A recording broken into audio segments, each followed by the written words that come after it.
যে এখানে আওয়ামী লীগের নেতাদের সাথে মিটিং হয়েছে, এখানে জয় বাংলা স্লোগান দিয়ে জওয়ানরা, বিডিআর এর পোশাক পরিহিত অনেক জওয়ানরা স্লোগান দিয়েছেন, খুনে অংশগ্রহণ করেছেন, তারা আসলে বাংলাদেশি কিনা?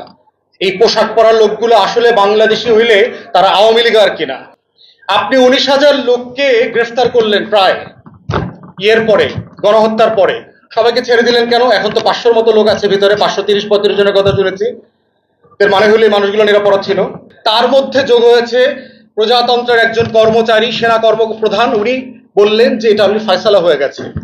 বিচারাধীন বিষয়ে কমিশন তদন্ত করছে, এরকম বিষয়ে অন্তর্বর্তীকালীন সরকারের প্রধান উপদেষ্টারও কোনো কথা বলার এখতিয়ার নাই, সেনাপ্রধান তো দূরের কথা।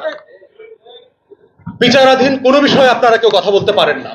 আপনি পার্টিকুলারলি ইন্টারফেয়ার করছেন, আইএসপিআর এর মাধ্যমে স্টেটমেন্ট দিয়ে জাতির কাছে ক্ষমা চান, এবং এই কমিশনের সাথে সাথে কারা কারা জড়িত এই দেখেন। আজকে স্বরাষ্ট্র উপদেষ্টা একটা ভেরি হাইলি ইনকম্পিটেন্ট, একটা অযোগ্য অপদার্থ লোক, তার স্বরাষ্ট্র উপদেষ্টা করছে, এবং সে ওই কমিশনের সদস্য হিসাবে ছিলেন।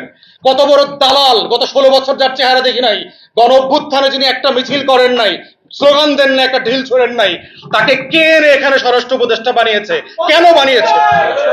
এটা হচ্ছে বাংলাদেশের শত্রুরা বানাইছে, যারা গণ অভ্যুত্থানকে নাই করে দিতে চায়, যারা 24কে বিলীন করে দিতে চায়, তারাই এই লেফটেন্যান্ট জেনারেল জাহাঙ্গীরের মতো একটা অপদার্থ কুলাঙ্গারকে স্বরাষ্ট্র উপদেষ্টা বানাইছে। এই হচ্ছে বাংলাদেশ, দালালি আর দেশ খদ্দেবার রাজনীতি বাংলাদেশে। এবং দেখেন, বাংলাদেশের কোনো বড় বড় রাজনৈতিক দল এই জুলুম নিয়ে কথা বলছে না। শুধু নির্বাচন, শুধু ক্ষমতা, বিচার নিয়ে, এই সংস্কার নিয়ে, তাদের এই মুসলিমদের পক্ষে দাঁড়ানোর কোন রাজনীতি তারা করছে না। এবং তারা ভুলে যাচ্ছে যে বাংলাদেশ বদলে গেছে। আপনি মার্কা নিয়ে যাবেন আর এই লক্ষ লক্ষ পরিবার আপনাদের ভোট দিবে, সেই দিন বাংলাদেশে এখন আর নাই। মুসলিমের পক্ষে দাঁড়াইতে হবে, এটাই আগামী দিনের রাজনীতি। তো এটার ভিতরে একটা প্রফাউন্ডলি ফ্লড আইডিয়া আছে। অতএব আমরা আজকের এই প্ল্যাটফর্ম থেকে দাবি করছি যে এটাকে পিলখানা গণহত্যা দিবস আকারে পুনর্ভাবে নামকরণ করা হোক। কারণ এখানে শুধু আমার 3টা বাহিনীর সদস্যরা খুন হন নাই, এখানে বিডিআর এর জওয়ানরাও খুন হয়েছেন, শহীদ হয়েছেন। এবং শুধু তাই না, এই ঘটনার পরে 57 জন বিডিআর এর জওয়ান নির্যাতিত অবস্থায় লাশ হয়ে জেল থেকে বেরিয়েছেন। ডিবিতে এবং বিভিন্ন গোয়েন্দা সংস্থার নির্যাতনের পরে বাইরে এসে মারা গেছেন। টোটালটার সংখ্যা শতাধিক জওয়ান বলে আমরা জেনেছি। যদিও সরকার এখন পর্যন্ত কোনো নাম, সংখ্যা, পরিসংখ্যান তালিকা কোনো কিছুই দেয় নাই, তাদেরকে পোস্টমর্টেম রিপোর্ট পর্যন্ত দেয় নাই। বাধ্যতামূলকভাবে সবাই স্ট্রোকে মারা গেছেন, অমুক সমুক, ফ্লু, করোনাতে মারা গেছেন, এই ধরনের কথাবার্তা বলে তাদেরকে স্বজনদেরকে দেশ জুড়ে তোলপাড়। ওয়ালটন ফ্রিজ কিনে আপনিও হয়ে যেতে পারেন মিলেনিয়ার। লাশ দাফন করতে বাধ্য করেছে। তো সেই বাস্তবতায় আপনাদেরকে আমি স্মরণ করিয়ে দিচ্ছি, গত বছর বিডিআর এর গণহত্যার, পিলখানা গণহত্যার পরবর্তীতে তিনি বিডিআর এর দায়িত্ব পেয়েছিলেন লেফটেন্যান্ট জেনারেল মইনুল হাসান। উনি একটা ইন্টারভিউ দিয়েছিলেন বাংলা আউটলুকের সাথে 26শে ফেব্রুয়ারি, গত বছরের ঘটনা। এবং ওই ইন্টারভিউটা উনি অডিও আকারেও করেছেন, প্রকাশিত হয়েছে, এবং লিখিত বক্তব্য এসছে। যারা পড়েন নাই তারা দয়া করে পড়ে নেবেন। যারা সাংবাদিকতা করেন দয়া করে মনিরুল ইসলাম সাহেবের ইন্টারভিউটা খুব ভালোভাবে পড়বেন। ওনাকে কিন্তু কয়দিন আগে এয়ারপোর্ট থেকে বাসায় ফেরত পাঠানো হয়েছে, পালাইতে দেওয়া হয়নি। এবং সেখানে উনি অনেকগুলো গুরুত্বপূর্ণ কথা বলছেন যে কারা কারা দায়ী থাকতে পারে। এই প্রশ্নের উত্তর যখন উনি বলছিলেন, একটা কথা বলেছেন যে যেই ধরনের অস্ত্র ব্যবহার করে এই লেভেলের একটা গণহত্যা এবং ধ্বংসযজ্ঞ এখানে চালানো হয়েছে, সেই ধরনের অস্ত্রের আলামত এবং কোনো প্রমাণ আমরা পরবর্তীতে দায়িত্ব নেবার পরে পাই নাই। যেই ধরনের অস্ত্র ব্যবহার করে অথবা যেই কায়দায়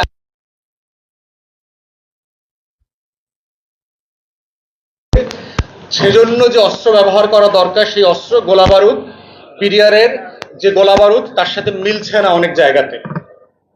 এবং খুব পরিষ্কার পরিচ্ছন্ন জায়গা পাওয়া গেছে আলামতের জায়গায় এসে। তো সেই জায়গাতে একটা ইন্ডিকেশন আছে যে উনি বলছেন যে 21 থেকে 22 জনের একটা টিম বাহির থেকে এই ঘটনার সময় ওখানে ঢুকেছে। তারা মদত কারা দিয়েছে, এই প্রশ্নের উত্তরে লেফটেন্যান্ট জেনারেল মইনুল সাহেব বলেছেন 2টা পক্ষের নাম বলেছেন। প্রথম পক্ষের নাম বলেছেন ভারত, আর দ্বিতীয় পক্ষের নাম বলেছে আওয়ামী লীগ। বাংলাদেশের গত 16 বছরের ইতিহাস পর্যালোচনা করলে যেটা আমাদের কাছে পরিষ্কার, এই লাল সবুজের পতাকাকে গত 16 বছর ধরে কারা অসম্মানিত করেছে, আমাদের ভোট, আমাদের গণতন্ত্র, আমাদের সার্বভৌমত্ব সবকিছুকে হেয় করেছে, ছোট করেছে, তার প্রত্যেকটা জায়গার সাথে এই দুইজন দেশীয় এবং বিদেশি শত্রুর নাম বারবার ঘুরে ফিরে এসছে। এবং এটা যিনি বিডিআর এর মহাপরিচালক ছিলেন, যিনি আওয়ামী লীগের দালাল টাইপের জেনারেল হিসেবে পরিচিত, হেন কোনো দালালে নাই বিডিআর কে ধ্বংস করার, যা এই মইনুল সাহেব করেন নাই। সেই মইনুল সাহেবের ইন্টারভিউ বলছে কিন্তু আওয়ামী জেনারেল, এরা বাংলাদেশ সেনাবাহিনীর জেনারেল না, কিন্তু এরা হচ্ছে আওয়ামী লীগের জেনারেল। শুধু মনোকষ্ট এই কারণে যে জেনারেল চিফ হইতে পারে নাই, সেনাপ্রধান হইতে পারে নাই বলিয়া ওনার মনোকষ্টটা উনি ছেড়ে দিয়েছেন হাসিনার উপরে। কিন্তু চরিত্র কিন্তু আওয়ামী খাইসলতের জেনারেলরা, গণহত্যার সাথে জড়িত, আমার প্রতিষ্ঠান ধ্বংসের সাথে জড়িত, বিডিআর এবং সশস্ত্র বাহিনীর সাথে বেইমানি করার চরিত্র তাদের মধ্যে আছে। এখন প্রশ্ন হচ্ছে যে এটা দিয়ে আমরা কি ইনফার করব? এটা দিয়ে ইনফার করার জায়গা হচ্ছে যে তাহলে রাষ্ট্রকে একটা দায় নিতে হবে যে এই ঘটনাটা আসলে কে ঘটিয়েছে।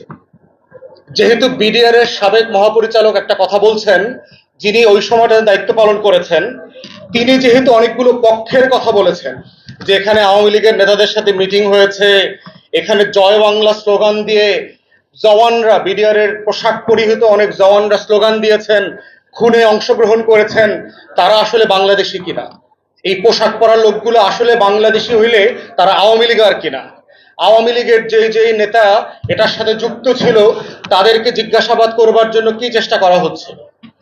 তাহলে সেইটার প্রেক্ষিতেই হচ্ছে আমি নিজেও, আমরা যখন প্রধান উপদেষ্টার সাথে দেখা করেছি, আপনারা যদি আমার ব্রিফিং দেখে থাকেন, আমি কিন্তু পরিষ্কার করে 4টা গণতদন্ত কমিশনের কথা বলেছিলাম।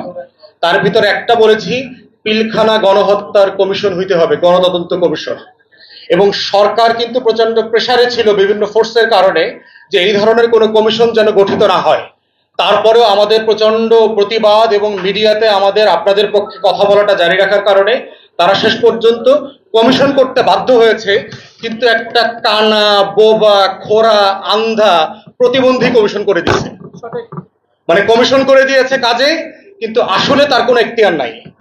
এখতিয়ার নাই কেন? যেটা আপনাদের দাবির মধ্যে, আপনারা 8 দফা দাবির মধ্যে উল্লেখ করেছেন যে 2 এর উমো বাতিল করবার জন্য ব্যতীত দিয়ে যেই মামলায় যাকে যাকে অভিযুক্ত করে সাজা দেওয়া হয়েছে সেই কমিশন তাদের ব্যাপারে কোনো তদন্ত করতে পারবে না। তাহলে আর তদন্ত বাকি থাকলো কি?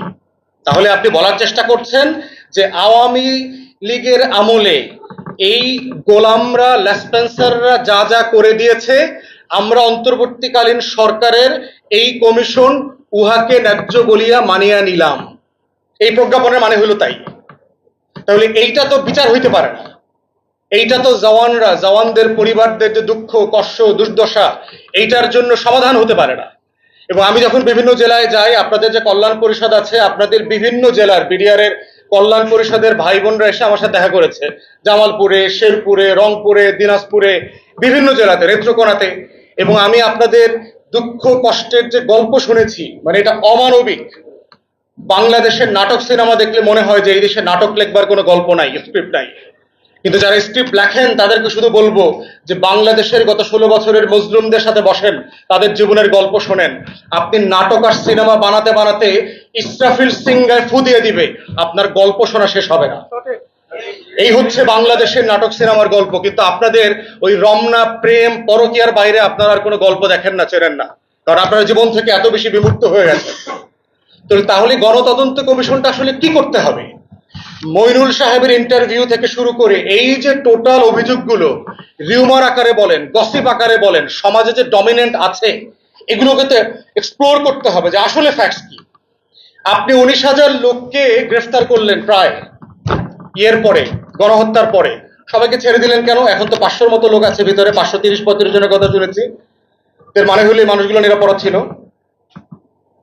তাহলে ছাড়ছেন, তার জীবনের যে 16টা বছর নষ্ট করে দিয়েছেন, 15টা বছর নষ্ট করেছেন, সেটার দায় দিতে হবে না? এই যে পরিবারগুলো ধ্বংস হয়ে গেছে, এই পরিবারের মেয়েদের যে কেউ বিয়ে করে না, এই পরিবারগুলো যে সমাজ থেকে বিচ্ছিন্ন হয়ে গেছে, তাকে যে একটা বাংলাদেশের নাগরিক বানায় দিয়েছেন, তাকে এই দেশে যে বিদেশি বানায় রাখছেন আপনারা, এইটার জন্য কম্পেনসেট করতে হবে না? ক্ষতিপূরণ দিতে হবে না?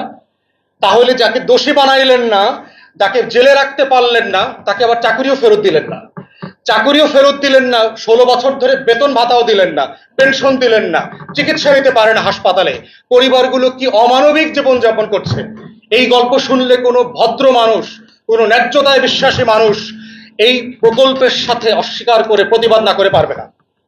এই ধরনের বাস্তবতা জীবনযাপন করছি।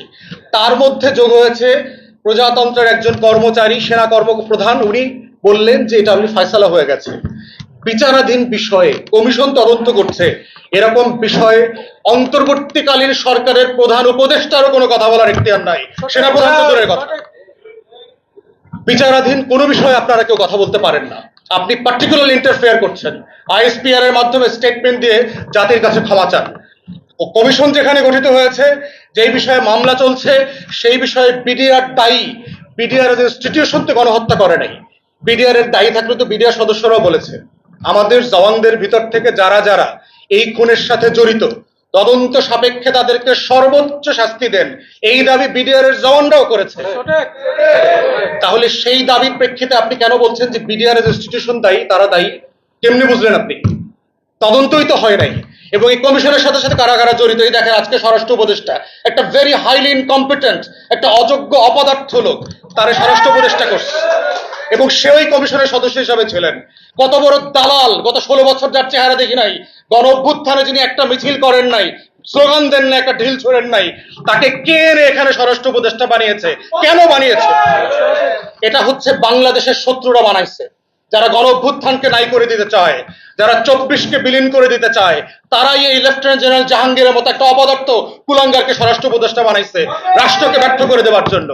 এরপরে দেখেন প্রধান নির্বাচন কমিশনার কে হয়েছে? আওয়ামী লীগের আমলে সর্বশেষ হাবিবুল আউয়াল। এই গণহত্যা চলাকালীন সময় সে সচিব ছিলেন, আইন অথবা প্রতিরক্ষা যে কোনো একটাতে সে সচিব ছিলেন এবং এই কমিটির সদস্য ছিলেন। এই কমিটিকে বিভ্রান্ত করবার জন্য, তদন্ত যেন করতে না পারে তার জন্য হেন কোনো কাজ নাই যেই এই কুলাঙ্গার হাবিবুল আউয়াল করে নাই। তার পুরস্কার হিসাবে তাকে ডামি নির্বাচন করবার সভাপতির দায়িত্ব দেওয়া হয়েছিল। এই হচ্ছে বাংলাদেশ, দালালি আর দেশ খদ্দেবার রাজনীতি বাংলাদেশে। এবং দেখেন বাংলাদেশের কোনো বড় বড় রাজনৈতিক দল এই জুলুম নিয়ে কথা বলছে না। শুধু নির্বাচন, শুধু ক্ষমতা, বিচার নিয়ে, এই সংস্কার নিয়ে তাদের এই মুসলিমদের পক্ষে দাঁড়ানোর কোন রাজনীতি তারা করছে না। এবং তারা ভুলে যাচ্ছে যে বাংলাদেশ বদলে গেছে। আপনি মার্কা নিয়ে যাবেন আর এই লক্ষ লক্ষ পরিবার আপনাদের ভোট দিবে, সেই দিন বাংলাদেশে এখন আর নাই। মুসলিমের পক্ষে দাঁড়াইতে হবে, এটাই আগামী দিনের রাজনীতি। তাই আমরা অন্তর্বর্তীকালীন সরকারকে পরিষ্কার করে বলছি, আমরা ইনসাফ চাই। বিডিআর এর কোন খুনি সদস্যের পক্ষে আমরা এখানে দাঁড়াইতে আসি নাই। আবার একই সাথে বিডিআর এর 19,000 নিরপরাধ মানে মজলুম কোন ব্যক্তিকে সাজা দেওয়া হবে, সেজন্য আমরা আপনাদের সাথে থাকবো না। তাই আমাদের রাজনীতি হচ্ছে ইনসাফের রাজনীতি। নতুন বাংলাদেশে যে বাংলাদেশ 2 বন্দোবস্তের কথা বলা হচ্ছে, সেটা হচ্ছে ইনসাফের বন্দোবস্ত। সেই বন্দোবস্তের নাম হচ্ছে জালেমের বিরুদ্ধে মুসলিমকে বিজয়ী করার বন্দোবস্ত, এবং সেই বন্দোবস্তের নাম হচ্ছে জাস্টিস ফর বিডিআর। যারা মুসলিম তাদের পক্ষে যা যা অধিকার দেওয়া দরকার এই রাষ্ট্রে, কম্পেনসেশন দেন, বেতন ভাতা ফেরত দেন, পরিবারের ক্ষতিপূরণ দেন, হারিয়ে যাওয়া যা কিছু আছে এই রাষ্ট্রকে তাকে ফেরত দিতে হবে। এবং বিচারের আগেই যারা বিচারের ফয়সালা করছে তাদেরকে ওয়ার্নিং দেওয়া দরকার অন্তর্বর্তীকালীন সরকারের পক্ষ থেকে। আমরা ইনসাফের বিচার চাই, কারো চাপিয়ে দেয়া জুলুমের বিচার আমরা চাই না, আওয়ামী বিচার চাই না। এবং এই আহ্বান রেখে আমি আমার বক্তব্য শেষ করছি। আপনাদের লড়াইয়ের সাথে আমি আছি শেষ পর্যন্ত।